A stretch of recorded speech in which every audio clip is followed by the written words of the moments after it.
So last lecture में we have seen how to integrate using this technique, partial fraction technique. उसको भी आज continue करेंगे. Last lecture में एक ही प्रॉब्लम देखा था, ये प्रॉब्लम हम लोग ने देखा था. उसके आगे हम लोग आज कुछ प्रॉब्लम सॉल्व करने वाले हैं.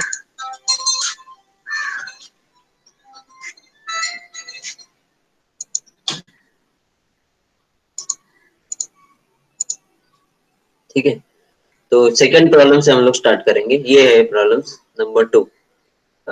तो पार्शियल फ्रैक्शन में प्रॉब्लम कैसे समझ में आता है, तो डिनोमिनेटर देखने का. डिनोमिनेटर और न्यूमरेटर जनरली एक अलजेब्रिक टर्म रहता है. क्वाड्रेटिक इक्वेशन, क्यूबिक इक्वेशन या ऑलरेडी फैक्टराइज फॉर्म में भी हो सकता है, जैसे इधर दिया है. ये फैक्टराइजेशन इसका नहीं किया है, तो first we have to factorise this.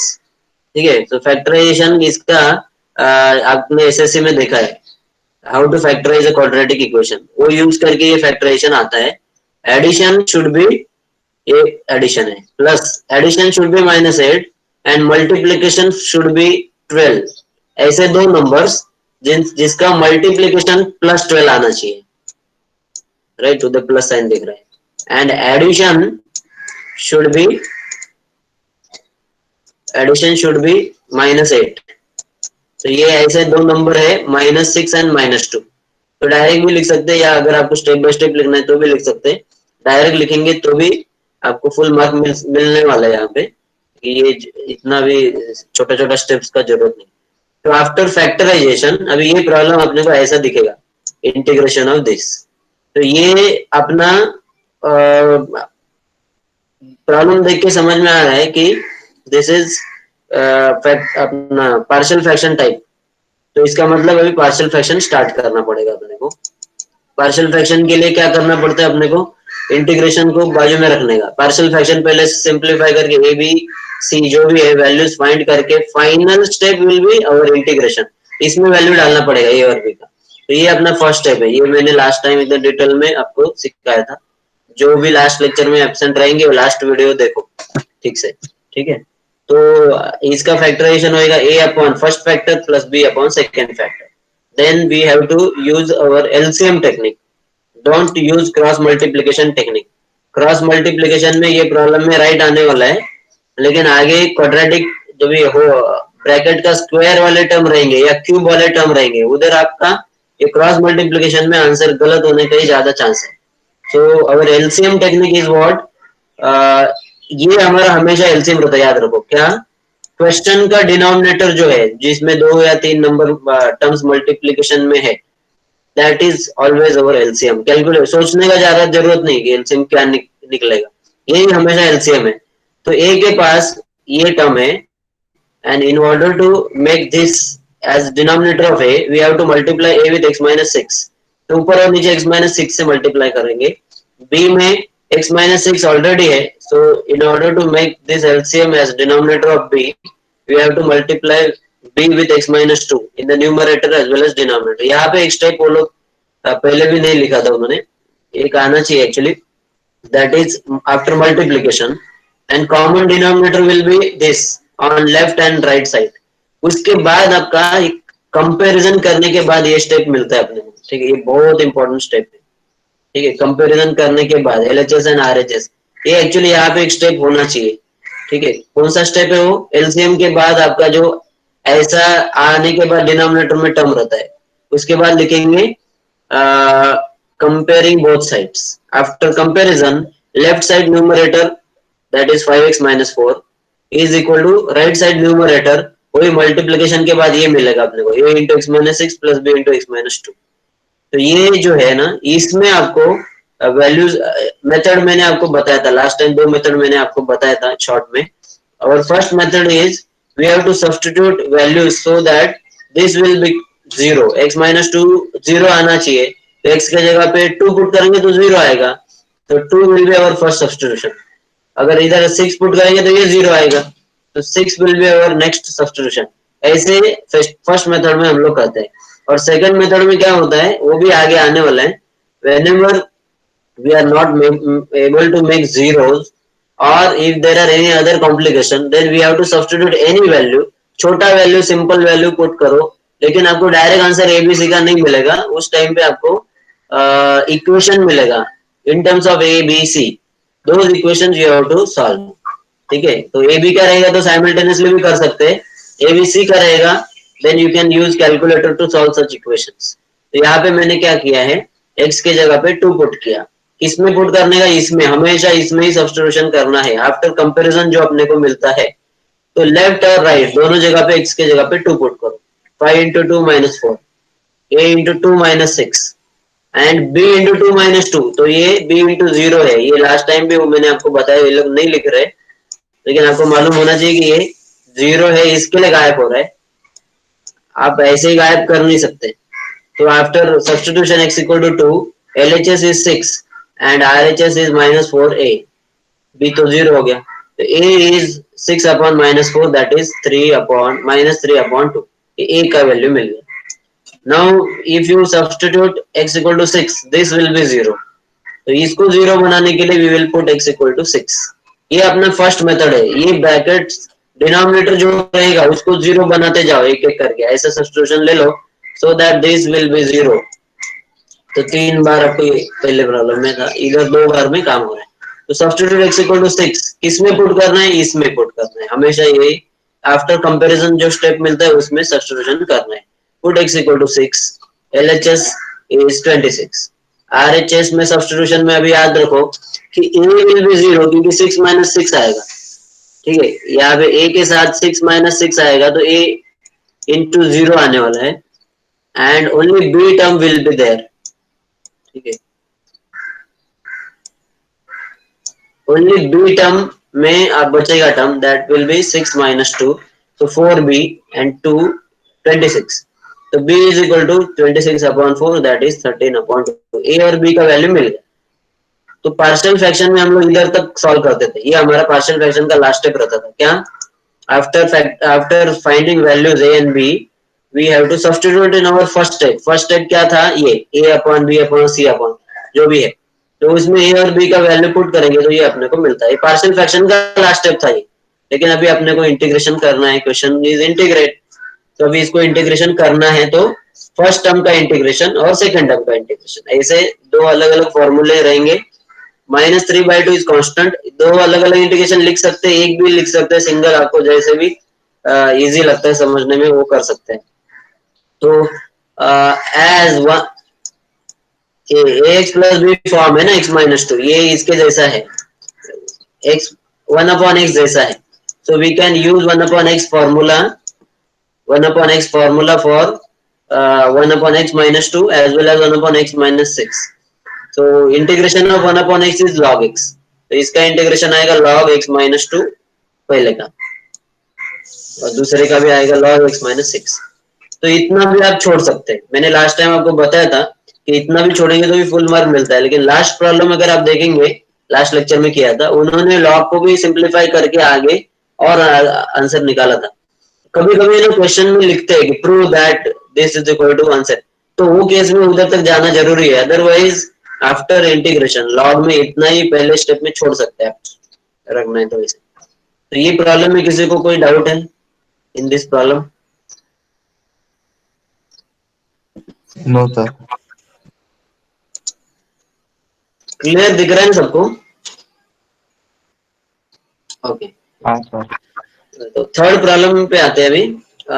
Third problem में integration dx upon x cube minus 4x। हमेशा याद रखना है अपने को कि प्रॉब्लम एकदम सिंपल सीधा सीधा भी नहीं देते कभी कभी। हाँ, एक्चुअली अगर सेमेस्टर पेपर देखेंगे तो सिंपल ही प्रॉब्लम आया है, यहाँ पे आपको देख के समझना चाहिए कि ये इसमें x कॉमन लेंगे, if you take x common then bracket के अंदर बचेगा x स्क्वायर माइनस 4।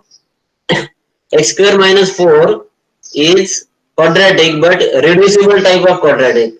इसका a square minus b square का रिडक्शन करके you can convert it into linear form, तो इसका आएगा x minus 2 and x plus 2 after taking x common. कभी कभी क्या होता है क्वेश्चन को देख के ना वो सब समझ में नहीं आता कि ये करना इतना, ये देख के अभी सब लगेगा आपको कि बहुत सिंपल है, तो बहुत समझा मुझे, लेकिन ये देख के नहीं समझ में आता है, तो ये इसके लिए प्रैक्टिस चाहिए अपने को।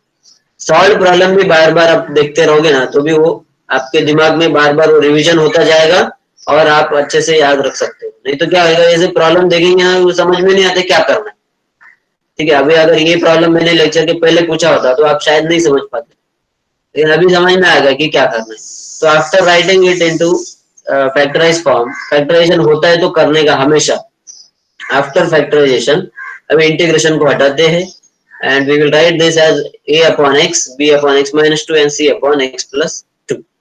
तो एक्चुअली क्वेश्चन का डिनोमिनेटर ये है, वो लोग ने एक्चुअली ये लिखा है यहाँ पे, लेकिन वो और ये एक ही है। तो ये क्वेश्चन, ये एलसीएम है, ये आपको समझना चाहिए। एक्चुअली यहाँ पे ना क्वेश्चन एलएचएस में ये जो टर्म लिखा है इसके वजह से कंफ्यूजन हो सकता है। दिस इज और एलसीएम, ए के पास एक्स है, तो ए के पास एक्स है और ये दो नहीं है, ये दो टर्म ए के साथ मल्टीप्लाई करो।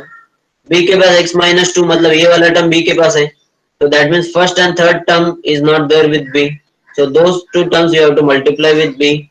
सी के पास x प्लस 2 है, so these two terms are not there with C, C को उन दोनों से मल्टीप्लाई करो। After multiplication then after comparing LHS and RHS ये अपने को मिलता है। इसमें आपको एलएचएस में और आरएचएस में दोनों जगह वैल्यू सब्स्टिट्यूशन करके we have to find values of A B and C. तो यहाँ पे अगर आप देखते हैं ये ब्रैकेट जो है x को 0 बनाने के लिए what substitution we have to make,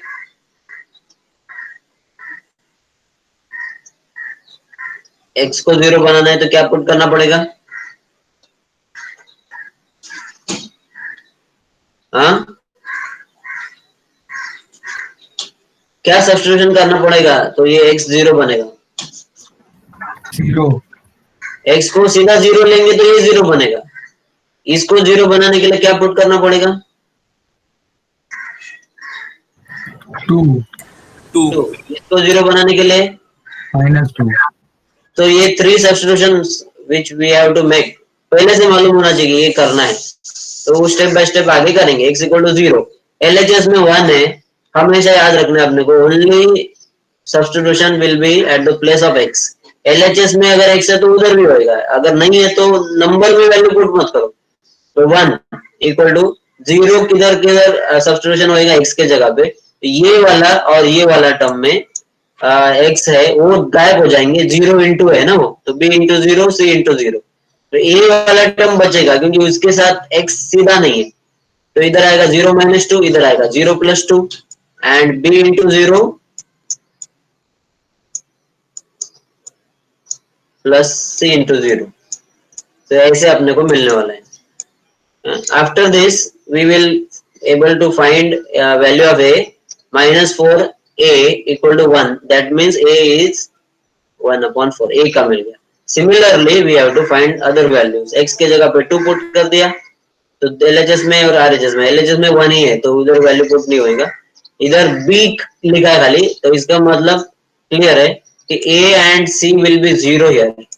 अगर पहला मेथड यूज करते हैं ना तो वो हमेशा एक ही वैल्यू बचता है, बाकी सब 0 का होता है, a and c will be 0, क्योंकि x के जगह पे 2 पुट कर रहे हैं। तो यहाँ पे आप देख सकते हैं x के जगह पे अगर 2 पुट करेंगे तो ये वाला 0 बनने वाला है और ये वाला 0 बनने वाला है, b नहीं बनेगा। आप इधर मत देखो ना, इधर कंफ्यूजन होएगा आपको।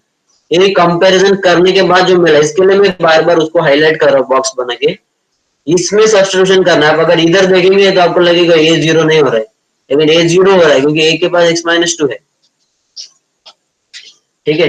तो after substitution here we will get 8b equal to 1, that means b is equal to 1 upon 8, तो b भी मिल गया, तो a b हो गया। c के लिए x इक्वल टू माइनस 2 है, यहाँ पे दिख रहा है। After that substitution, after substitution a और b 0 बनता है यहाँ पे,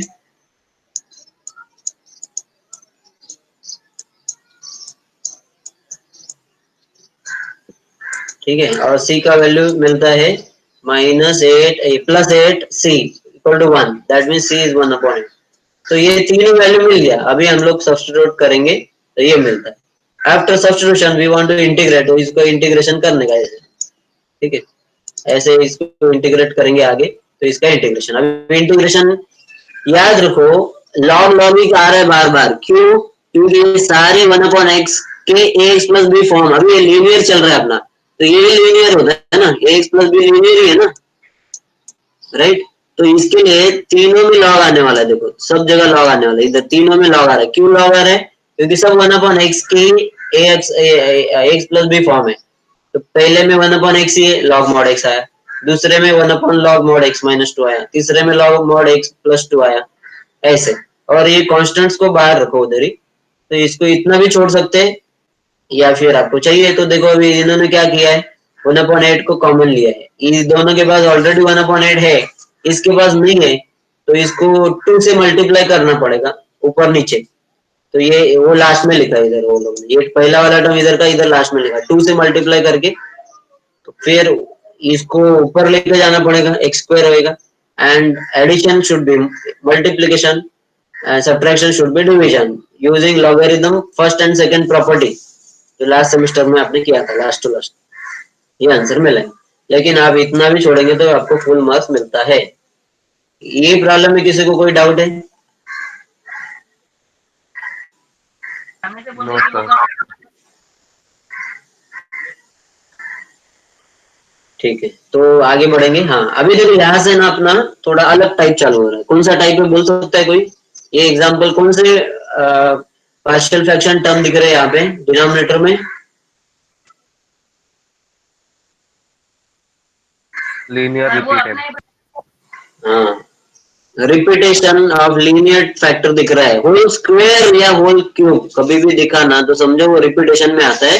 वो वैसे मत करो जैसे ये वाले आप कर रहे, ठीक है? तो इधर हम लोग को क्या लिखना पड़ेगा, a upon x and b upon x minus 2, sorry x minus 1 का स्क्वायर, ठीक है? सीधा a अपॉन एक्स माइनस 1 का स्क्वायर मत लिखो, ऐसा लिखेंगे तो फिर आगे कुछ बचेगा ही नहीं, एक ही टर्म रहेगा, दो टर्म लिखना ही पड़ेगा ना। यहाँ पे स्क्वायर है तो स्टेप बाय स्टेप, अगर क्यूब रहता था तो a upon x minus 1, b upon x minus 1 का स्क्वायर और c अपॉन एक्स माइनस 1 का क्यूब, अगर क्यूब रहता तो 3 स्टेप तक जाना पड़ता था।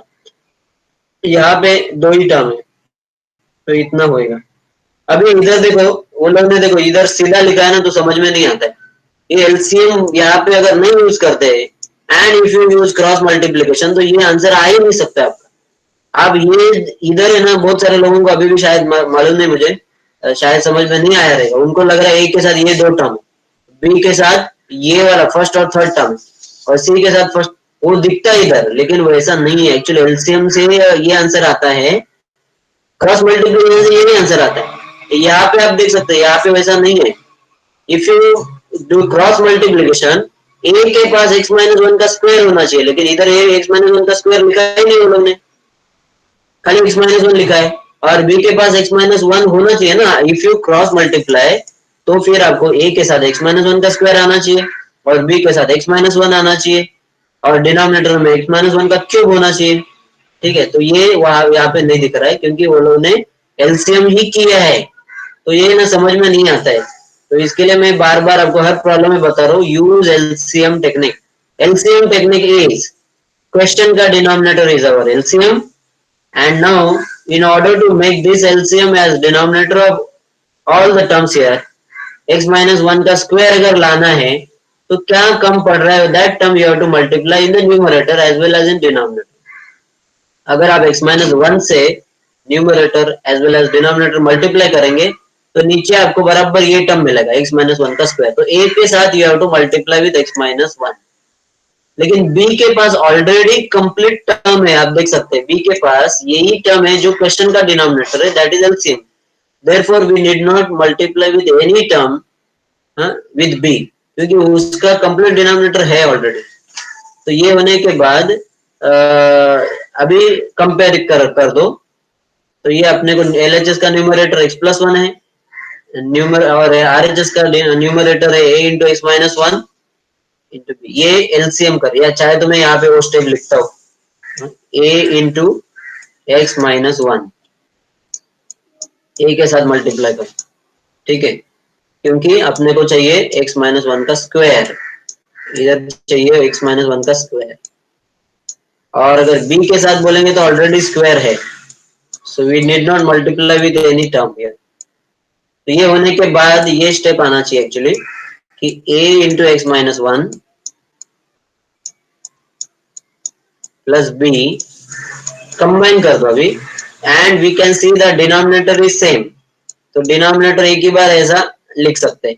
उसके बाद अगर आप देखेंगे लेफ्ट साइड में भी यही डिनोमिनेटर है, राइट साइड में भी यही डिनोमिनेटर है, so we can compare their numerators. Numerator comparison के बाद अपने को मिलेगा लेफ्ट साइड में x+1 और राइट साइड में ये मिलेगा a into x minus one plus b. वही यहाँ पे लिखा है, क्या लिखा है ये a into x minus one plus b, यही है ना LHS RHS का न्यूमरेटर।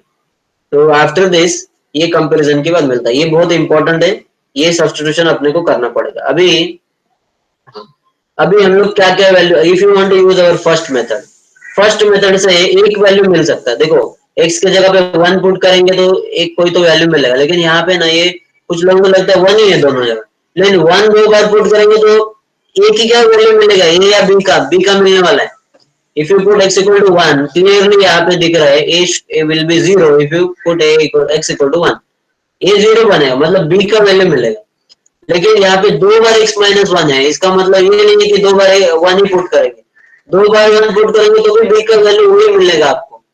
तो इसके लिए we have to use another method also, method number 2 क्या है, कोई भी वैल्यू पुट कर दो, इक्वेशन मिलेगा इसी में, और वो इक्वेशन सिंप्लीफाई करके आप आगे जाएंगे।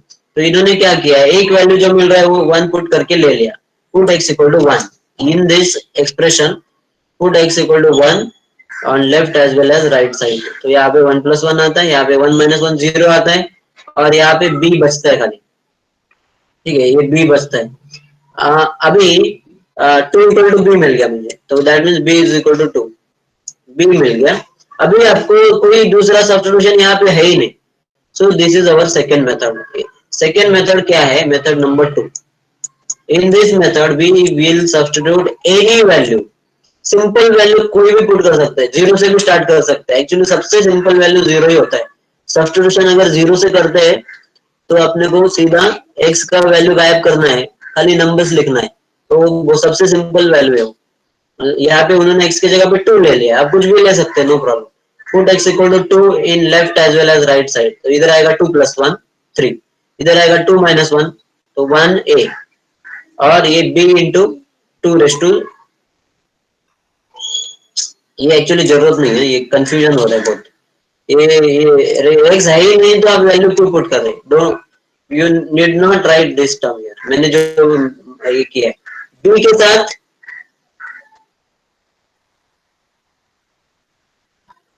हाँ वैसे भी इधर b के साथ भी कुछ नहीं आ रहा है, रेस टू 0 लिखा है, क्यों कर रहे हैं मुझे भी नहीं समझ में आ रहा है। लेकिन हमारा सिंपल मेथड है कि अपने को b के साथ इधर टर्म है ही नहीं, तो x की जगह पे कुछ वैल्यू डालना भी नहीं है। और वैसे भी ये लोग क्या कर रहे हैं, उसको रेस टू 0 ले रहे, तो वहाँ वो गायब भी हो रहा है, b बच रहा है, ये जरूरत नहीं है टर्म का, क्योंकि x है ही नहीं इसके साथ। तो पुट x इक्वल टू 2, तो अपने को मिलेगा 3, यहाँ पे मिलेगा 1 है, यहाँ पे मिलेगा b। ये जो मिल रहा है ना, अभी आप अगर देखेंगे कोई वैल्यू मिला नहीं है a और b का, but we are getting here equation in a b. तो ऐसे ये एक इक्वेशन मिला, अगर आप और एक वैल्यू डालोगे तो और एक इक्वेशन आएगा। तो आप चाहे तो वो 2 इक्वेशन सॉल्व कर सकते हैं, या फिर ऑलरेडी एक वैल्यू हम लोग ने यहाँ पे फाइंड कर चुके हैं, हम लोग b का वैल्यू मुझे मिला है यहाँ पे। तो if you put this value of b here, ये वैल्यू अगर हम लोग इधर पुट करते हैं तो a का वैल्यू भी सीधा मिल सकता है। तो मतलब मैंने क्या किया, मेथड 2 में इक्वेशन बनाने का होता है, तो एक ही इक्वेशन बनाया, दैट इज सफिशिएंट हियर। अगर कभी एक से काम नहीं हो रहा है तो दूसरा वैल्यू डालो और एक इक्वेशन आएगा, कोई भी वैल्यू डाल सकते हैं, याद रखो, ये मत कंफ्यूजन करो कि वैल्यू कौन सा डालना है, कुछ सोचने का जरूरत नहीं। If you substitute other number, suppose मैंने यहाँ पे 0 लिया होता, तो other equation we will get here. If you put x equal to 3, तो दूसरा कोई इक्वेशन मिलेगा, इक्वेशन कुछ भी होने दो, final answer will be same. यहाँ पे मुझे a का वैल्यू 1 मिल रहा है और b का वैल्यू 2 है, तो इसके बाद हम लोग इसको लिखेंगे ये this is equal to a upon और b अपॉन। अभी इसके बाद है ना थोड़ा कंफ्यूजन है, कंफ्यूजन ये है कि अभी इसको इंटीग्रेशन करना है तो ये लीनियर टर्म है, बराबर, ये ax प्लस b फॉर्म है, इसका तो लॉग आएगा, लेकिन ये ax प्लस b फॉर्म नहीं है, तो इसको कैसा इंटीग्रेट करेंगे, ये कौन से फॉर्मूला से मैच हो रहा है, मैं आगे वो दिखाना नहीं चाहता आपको, मुझे देखना है आप कौन बता पाता है। ये जो सेकंड टर्म है इसका डिनोमिनेटर ये ऐसे फॉर्म में है, x - 1 का स्क्वायर, कौन से फॉर्मूला से मैच हो रहा है वो मुझे बताओ जरा। ऐसा कोई फॉर्मूला है क्या अपने लिस्ट में? पहले का लॉग आने वाला ये कंफर्म है, ऑलरेडी अभी 2-3 प्रॉब्लम देख लिए हम लोग। सेकेंड टर्म में लॉग नहीं लिख सकते क्योंकि ये 1/x है ही नहीं, ये 1/x - 1 का स्क्वायर है। तो ये कौन से फॉर्मूला से मैच हो रहा है बताओ जरा। Do we have that x formula? raised to n. हाँ x raised to n. हाँ, देखो जब भी हम लोग के पास 1/x स्क्वायर होता है, ठीक है, तो हम लोग इसको क्या करते हैं, x⁻² करते हैं, मतलब ये x⁻n इनडायरेक्टली है, ठीक है। तो अगर इसको ऐसा करते हैं और x⁻n कर रहे हैं, ये भी तो वैसे ही है, ये भी तो वैसे ही है, तो इसको भी आपको इसके जैसा करना है। तो आगे देख सकते हैं वैसे क्या रहेगा। ये गलती से ना दूसरा पेज आ गया यहाँ पे, ये हाँ यहाँ ये रिपीट हो गया यहाँ पे, ठीक है। तो इसमें से फर्स्ट टर्म लॉग दिख रहा है, लेकिन सेकेंड टर्म में देखो यहाँ पे एक बात और नोट करना है हम लोग को। ये लोग ने क्या किया, पहले का इंटीग्रेशन किया है लेकिन दूसरे का नहीं किया है, क्योंकि दूसरा स्टैंडर्ड फॉर्म में नहीं है, या फिर सबका एक साथ करने के लिए सबको इसको भी बाकी रखते थे, बाद में करते थे, वो भी चलता था। तो इन्होंने दूसरे का इंटीग्रेशन क्या किया है, इसको x⁻² लिखा and using x⁻n formula, using x⁻², ऐसा x⁻n फॉर्मूला इसका इंटीग्रेशन किया है, x-1 -2 + 1 -2 + 1। तो ये आएगा x-1 आएगा, और -1 का मतलब होता है x⁻⁻1। इसका मतलब क्या होता है, 1/x होता है ना, 1/+x होता है, पावर में माइनस होता है, मतलब माइनस होता नहीं है वो, उसका मतलब खाली न्यूमरेटर का डिनोमिनेटर कर देंगे तो माइनस का प्लस हो जाता है। तो इन्होंने वो स्टेप नहीं लिखा इधर, एक्चुअली ये यहाँ पे आना चाहिए। सेकंड टर्म की बात करो खाली, x-1 का -1 पावर होना चाहिए, अपॉन -1 आएगा, ठीक है। लेकिन फर्स्ट टर्म सेकंड टर्म जो है यहाँ पे 2 भी है, यहाँ पे इसको नीचे ले लो तो ये आएगा x-1 नीचे, और इसका पावर प्लस हो जाएगा। जब भी आप ऐसा करते हैं तो उसका पावर प्लस हो जाता है, -1 भी, ठीक है। तो ऐसे करते हैं। इसमें किसी को डाउट है क्या? No sir. ओके ठीक है। तो अभी ना मुझे लगता है अभी 15 मिनट तो लिखने में जाएगा। 2 प्रॉब्लम बताया क्या मैंने, खाली 2 हुआ ना? Yes sir. लिखने में भी टाइम जाएगा अपने। ये क्वाड्रेटिक है, तो मैं क्वाड्रेटिक कल के लेक्चर में लेता हूँ सर आपको। 3 हुआ शायद। 3 हुआ, अच्छा ठीक, बराबर। एक फैक्टराइजेशन का था, एक क्वाड्रेटिक है, एक कल करा था आपको। एक और कुछ मिलता है सिमिलर तो देखता हूँ। क्वाड्रेटिक का थोड़ा सा अलग होगा ना, इसके लिए वो कल करते हैं। और सिमिलर कोई प्रॉब्लम मिलता है, हाँ ये है, ये एक सिमिलर प्रॉब्लम है। सिमिलर का मतलब क्या है, ये लीनियर का होल स्क्वायर है ना, लेकिन प्रॉब्लम अलग लग रहा है, प्रॉब्लम अलग लग रहा है, होल स्क्वायर है लेकिन। तो इसमें इसको स्टार्ट करेंगे a/x -1। उन्होंने क्या किया है, इसको पहले लिखा है और इसको बाद में लिखा है। कैसे भी करेंगे ना चलता है। हाँ, आप सीधा a/x + 2 भी लिखते तो भी चलता था। तो इन्होंने पहले इसका x-1 टर्म लिया है और b/x + 2 लिया है और c/x + 2 का स्क्वायर लिया है। ये मुझे बताना था यहाँ, ठीक है। ये होने के बाद ये समझ में आया क्या? इसमें कुछ बताना है आपको, किसी को ये कंफ्यूजन है?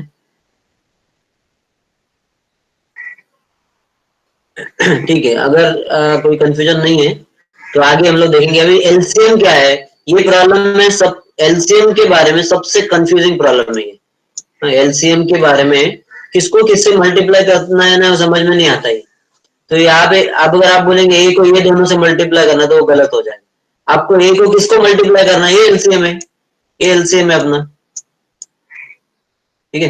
तो ए का अगर टर्म x-1 है डिनोमिनेटर में, दैट मीन ओनली x + 2 का square we need here in the numerator, right. Numerator and denominator x + 2 अगर आप मल्टीप्लाई करेंगे तो ये बराबर ये डिनोमिनेटर अपने को मिलेगा। तो a को x + 2 स्क्वायर से मल्टीप्लाई करो, और b के पास x + 2 है, लेकिन इधर देखो x + 2 का स्क्वायर चाहिए, तो इसका मतलब एक x + 2 b को भी मल्टीप्लाई करना पड़ेगा, और x - 1 तो है ही नहीं b के पास, that also we have to multiply with b। तो ये मिलेगा b के साथ x minus 1 and x plus 2, और c के पास ये टर्म पूरा है, ये टर्म c के पास पूरा है x प्लस 2 का स्क्वायर, आप देख सकते हैं x प्लस 2 का स्क्वायर पूरा है। सो इसका मतलब क्या है कि c is not having only x minus 1, so we have to multiply with x minus 1 here in the numerator and denominator। या फिर ये लोग कर रहे वैसे भी डायरेक्ट लिख सकते हैं, डायरेक्ट ये भी समझना चाहिए, लेकिन कैसे करना है। एलसीएम से ही ये मिला है, समझो, नहीं तो ना क्रॉस मल्टीप्लाई करोगे ना, आप देखो इसका आंसर a के पास ये 2 आएगा तो x प्लस 1 क्यूब होना चाहिए, तो स्क्वायर ही लिखा है। b के पास देखते आप तो यहाँ पे x माइनस 1 बराबर है x प्लस 2 का स्क्वायर आना चाहिए, लेकिन यहाँ पे x प्लस 2 लिखा है। तो क्रॉस मल्टीप्लिकेशन का मेथड यूज ही मत करो, एलसीएम का मेथड बार बार मैं आपको हाईलाइट करो, यूज दिस टेक्निक एलसीएम। तो after this now we will substitute values. कौन सा वैल्यू इधर देख सकते हैं हम लोग, x इक्वल टू माइनस 2 से एक वैल्यू मिलेगा, x equal to minus plus 1 से एक वैल्यू मिलेगा, तो दो वैल्यू तो दिख रहा है, तो x इक्वल टू 1 और माइनस 2 से दो वैल्यू मिलने वाला है, लेकिन एक वैल्यू और भी बचता है क्योंकि we have 3 values here, a b c है, तो दो तो मिल जाएगा, तीसरे के लिए फिर सेकंड मेथड यूज करना पड़ेगा। सेकंड मेथड क्या है, इक्वेशन बनाओ। आफ्टर मेकिंग इक्वेशन, जो वैल्यू दो पहले फाइंड किया है वो वैल्यू पुट करके आपको आंसर मिल सकता है। पुट x इक्वल टू 1, इसमें पुट करो LHS as well as RHS में, a1 का स्क्वायर 1, इधर ये दोनों जीरो होने वाला है, अभी लिखा है लोग, b 0 होएगा c 0 होएगा, लेकिन a विल बी 1 प्लस 2 का स्क्वायर दैट इज 9, 3 का स्क्वायर आएगा 9 है और 1, सो ये a का वैल्यू मिल गया 1/9, ठीक है। b में अभी दूसरा वैल्यू पुट करना है माइनस 2, दोनों में पुट करो LHS और RHS। माइनस 2 का स्क्वायर 4 है, इधर माइनस 2 पुट करेंगे तो क्लियर दिख रहा है 0 आने वाला है, इधर माइनस 2 पुट करेंगे तो भी दिख रहा है माइनस 2 का 0 बनने वाला, लेकिन c रिमेनिंग टर्म बचेगा क्योंकि c के पास x प्लस 2 है ही नहीं, तो माइनस 2 माइनस 1 ये दोनों 0 होएगा, a और b दोनों 0 होएगा, c के साथ मिलता है माइनस 3c और इक्वल टू 4, c का वैल्यू मिला माइनस 4/3, तो दो वैल्यू मुझे मिल गया a और c का। तीसरे के लिए we have to substitute any value and we will get a equation. तो देखो इन्होंने x के जगह पे 0 डाला है, मैंने क्या बताया कौन सा वैल्यू पुट करना चाहिए, ideally it should be simple value, simple में आपको जो लगता है वो वैल्यू डाल सकते, तो पहले प्रॉब्लम में 1 हुआ कुछ तो डाला था, यहाँ पे 0 डाल रहे हैं लोग, तो substitute x equal to 0 in this expression, ठीक है।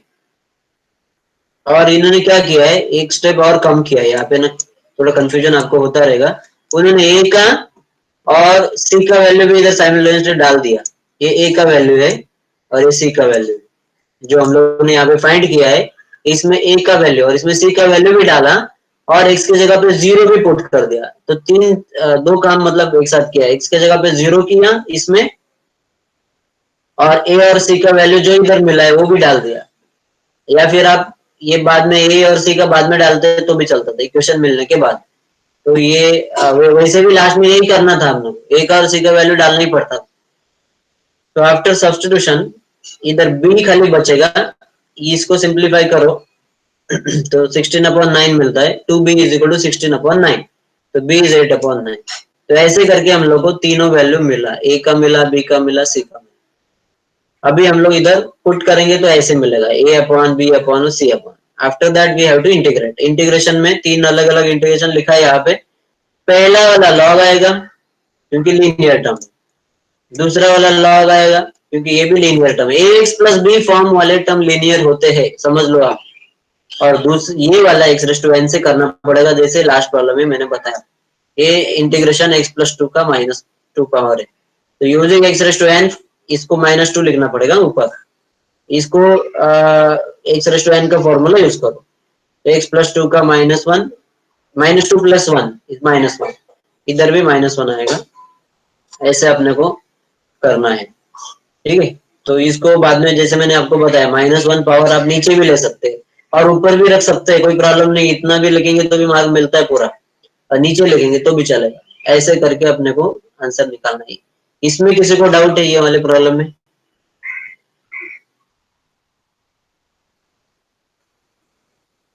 हाँ, नो डाउट, ठीक है। ये 3-4 प्रॉब्लम जो भी किए हम लोग ने, that we will write now then.